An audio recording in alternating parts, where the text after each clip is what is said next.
lafarratti waggaa 1000 fi Yesus Kiristoos mo'uudhaaf hin dhufaa jechuudha. Galanni ulfinni Yesus Kiristoosiidhaaf haa ta'u. Yesus inni guddaadha.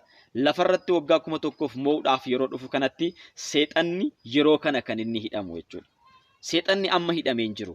Waldaan kiristaanaa seexana hojii isaa dhoowwitee hojii hojjechuu dadhabe malee seexanni amma hidhamee hin jiru. Waggaa 1000 lafarratti mo'uudhaaf gizee dhufu qulqulloota wajjiniin qulqulloota barumsa jalqaba barannee keessatti qulqulloonni ol butamu jennee ilaalleerra.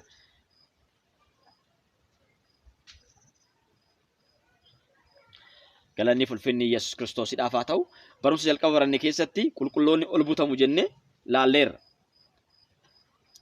Qulqulloonni gaanii faraarri Waaqayyoo isiniif haa ta'u. Qulqulloota saba Waaqayyoodhaa kan taatan hundumti keessan akkam jirtu? Gooftaan baraaf jireenya keessan haa eebbisu, eebbifamaa. YouTube koodhaaf haaraa namoonni taatan share, subscribe godhaa. Namoota bira ga'uu qabu hundumaanuu biraan ga'a. Barumsa waa'ee bara dhumaa jedhu qabadhee isinii dhiyaadheen jira. Barri dhumaa qulqullootaaf maalidha? Barri dhumaa amantootaaf maalidha? Barri dhumaa warra hin amanneef immoo maalidha? Galanni ulfinni Yesus Kiristoosiidhaaf haa ta'u. Yesus inni guddaadha. Barumsa bara dhumaa keessatti deebi'ee dhufu Kiristoos isa mul'inatti har'a walii wajjin ilaalla. Isa jalqabatti kan walii wajjin ilaalle, isa dhoksaatti walii ilaalleerra. Har'a immoo isa mul'inaatti walii ilaalla. Gara sagalichaatti darbina. Gooftaan isin haa eebbisu. Nagaanii faraarri Waaqayyoodhaa lafa biyya jirtan hundumaatti isiniif haa ta'u. Gooftaan baraaf jireenya keessan haa eebbisu. Barri keessaniif jireenyi keessan maqaa Yesuusiin kan eebbifame haa ta'u. Egaa barumsa waa'ee dhufaatii gooftaa keenya Yesus Kiristoos walii wajjiniin ilaalaa jirra. Waa'ee bara dhumaa jechuudha. Gooftaan keenya Yesus Kiristoos barri murame yookaan immoo barri jedhame erga xumuramee booda deebi'ee dhufa waan jedhuuf macaafni qulqulluuni galanni ulfinni Yesus Kiristoosiidhaaf haa ta'u. Yesus inni guddaadha. Egaa gooftaan keenya Yesus Kiristoos deebi'ee dhufa. Deebi'ee akka inni dhufu macaafni qulqulluun jara sararee nutti himee jira jechuudha. Yesus Kiristoostu deebi'ee dhufa jechuudha. Galanni ulfinni Yesus Kiristoosiidhaaf haa ta'u. Yesus inni guddaadha. Egaa kutaa jalqabaa keessatti dhufaatii gooftaa keenya Yesus Kiristoos bifa lama qaba jennee ilaalleerra. Bifni inni tokko dhoksaatti, bifni inni tokko immoo mul'inatti jenneerra. Bifa isa kan dhoksaatti dursinee ilaallee turre. Bifa dhoksaa keessatti akkamitti dhufa yaada jedhuu fi gooftaan keenya Yesus Kiristoos amantoota qofatu isa arga yeroo sanatti jechuudha. Amantoota fudhachuudhaaf bifa dhoksaatti dhufa jennee laallee jirra jechuudha. Bifa dhoksaatti erga inni dhufee amantoota lafarraa fuudhee booda gidiraa waggaa 7 cimaatu ta'a jennee kutaa darbe keessatti waa'ee bara dhumaa kutaa darbe keessatti jala sararree sirriitti laallee turre jechuudha. Galanni ulfinni Yesus Kiristoosiidhaaf haa ta'u. Gidiraa waggaa 7 erga xumuramee booda immoo gidiraan waggaa 7 erga xumuramee booda immoo gooftaan keenya Yesus Kiristoos mul'inatti deebi'ee dhufa jennee laaluudhaaf itti deemaa jirra jechuudha. Isa kan mul'inaatti deemne jechuudha. Gidiraa waggaa 7 isa ulfaataa sana jalaa waldaa kiristaanaa fudhachuudhaaf Kiristoos Yesus waldaa kiristaanaadhaaf hin dhufa jechuudha. Kan inni dhufu dhoksaatti. Kan inni dhufu dhoksaatti dhufa jechuudha. Galanni ulfinni Yesus Kiristoosiidhaaf haa ta'u. Yesus inni guddaadha. Dhoksaatti dhufeeti waldaa kiristaanaa gidiraa waggaa 7 sana jalaa ni fudhata jechuudha. Gidiraa waggaa 7 sana jalaa erga fudhatee booda waldaan kiristaanaa Kiristoosii wajjiniin gidiraa sana jalaa waggaa 7f Kiristoosii wajjiniin qilleensa irratti waliin fudhatamti. Isaa wajjinis ni turti jechuudha. Yeroo sana keessatti wantoota ta'u tokko tokko isinitti himin ture jechuudha. Lafarratti gidiraa waggaa 7tu jira. Waldaan kiristaanaa lafarraa waan fudhatamtee fi gidiraa guddaan gara lafa kanaatti hin dhufa jenneerra. Gidiraa guddaan gara lafa kanaatti kan inni dhufuu fi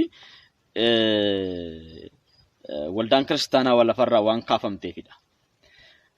Waldaan kiristaanaa gidiraa kana jalaa hin kaafamti. Erga ishiin jalaa fudhatamte gidiraa kana jalaa erga baatee booda seexanni humna guddaadhaan hojii isaa hojjechuu eegala. Seexanni humna guddaadhaan hojii isaa akka hin hojjennee fi kan dhoowwe waldaa kiristaanaadha jechuudha. Amma barri nuti keessa jirru kuni bara waldaa kiristaanaa waan ta'eef waldaan kiristaanaa seexanni hojii isaa akka hin hojjenneef sirriitti dhoowwiteerti jechuudha. Hojii isaa akka inni hin hojjennee fi sirriitti waan dhoowwitee fi hojii isaa hamma barbaadu hojjechuu hin dandeenye jechuudha. Yerootti Kiristoos waldaa kiristaanaa dhoksaatti dhufe waldaan kiristaanaa qofti isa agarti. Waldaan kiristaanaa qofti agartee isa simachuudhaaf qilleensa keessatti ol hin fudhatamti. Yeroo kanatti gidiraan waggaa 7 kuni lafarratti hin ta'a jechuudha. Seexanni hojii isaa itti fufa. Kiristoos inni sobaa sunis yeroo sanatti ka'a jechuudha.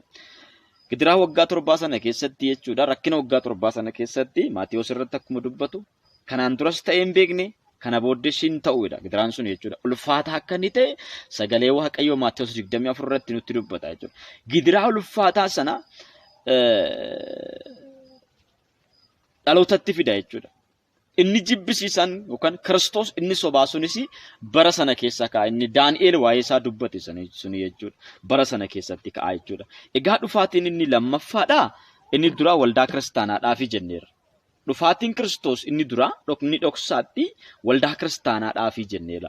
Dhufaatiin Kiristoos inni lammaffaa kan mul'inatti hundumtuyyuu osoo isa arganii warri isa waraananis osoo arganuyyuu Kiristoos Yesuus deebi'ee dhufa jechuudha.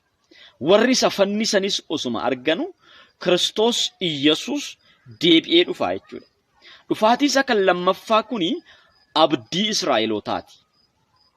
Israa'eloonni hammayyuu hin fayyine waan ta'eef. Israa'eloonni Yesuus Kiristoosin hin amanne waan ta'eef akka kan keenya kana isaan carroomne yookaan carraan arganne. Israa'eloonni Kiristoos Yesuusiin wal dhabdee qabu hagammaattu jechuudha. Maaliif wanbadee tokko yookaan duriyyee wayii fannisneerra ajjeesneerra jedhanii waan fudhataniif Yesuusin waan hin beekneef jechuudha. Lammaffaa kan inni deebi'ee dhufuuf gooftaan keenya Yesuus Kiristoos mul'inatti gisee deebi'ee dhufu sana abdii Israa'elootaaf gale yookaan immoo kakuun Israa'elootaa akka raawwatamuuf jechuudha. Galanni ulfinni Yesuus Kiristoosiidhaaf haa ta'u, Yesuus inni guddaadha. Egaa Kiristoos Yesuus yommuu dhufu bifa lama qaba jennee isa kan jalqabaa ilaalleerra. Isa kan dhoksaatti waldaa kiristaanaadhaaf jennee sirriitti ilaalleerra. Amma isa kan mul'inatti walii wajjiniin in ilaallaa jechuudha. Galanni ulfinni Yesuus Kiristoosiidhaaf haa ta'u. Gara sana osoo hin seeninii isa kan mul'inatti dhufuu isaatti osoo hin seeninii eenyutu dhufaa? Kiristoos Yesuustu dhufamoo? Kan jedhu sana namoonni baay'een waa'ee kanaaf hubannoo waan hin qabnee fi isa kana hubachiisuun baay'ee narra jira jechuudha. Galanni ulfinni Yesuus Kiristoosiidhaaf haa ta'u. Tokkoffaa irratti kan laallu deebi'ee kan dhufu gooftaa keenya Yesuus Kiristoosidha. Yohaannis 14:3 irratti maal jedhe gooftaan keenya Yesuus Kiristoos? Nan deemaa iddoo isiniif qopheessa, iddoodhumaan jiraadhu isinis akka jiraattaniif jedhe. Deebi'ee dhufeetan isin fudhadha akka ijoollee abbaa hin qabnee bakkeetti isin hin dhiisuu nuun jedheera gooftaan keenya Yesuus Kiristoos jechuudha. Kanaaf kan deebi'ee dhufu gooftaa keenya Yesuus Kiristoosidha jechuudha. Kan dhufu hafuuraan osoo hin taane qaamaan. Galanni ulfinni Yesuus Kiristoosidhaaf haa ta'u.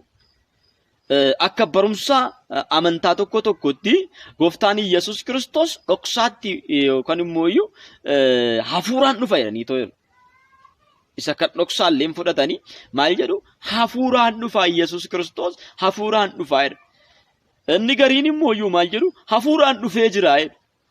Hafuuraan dhufeera ammayyuu dhufeera Yesuus Kiristoos ammayyuu dhufeera kan inni dhufe hafuuraan dhufe. Hafuuraan biyya lafaa kana keessatti bitaa jira. Hafuuraan biyya lafaa kana keessatti moo'ee jira. Hafuuraan biyya lafaa kana keessa deddeebi'aa jira jedhanii kan barsiisan yookaan immoo kan haasa'an namoonni jiru jechuudha. Yesuus Kiristoos hafuuraan nan deebi'ee dhufa jedheera. Macaafni akkas jedha hin jedhu. Macaafni qulqulluun kan inni jedhu Yesuus Kiristoos isatu deebi'ee dhufa jedha. Yesuus Kiristoos mataa isaa natu deebi'ee dhufa jedha. Deebi'ee dhufee tasin fudhadha jedha.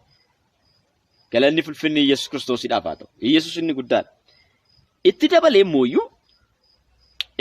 immoo ergamoonni gooftaan keenya Yesuus Kiristoos akka inni deebi'ee dhufu dubbatanii jiru.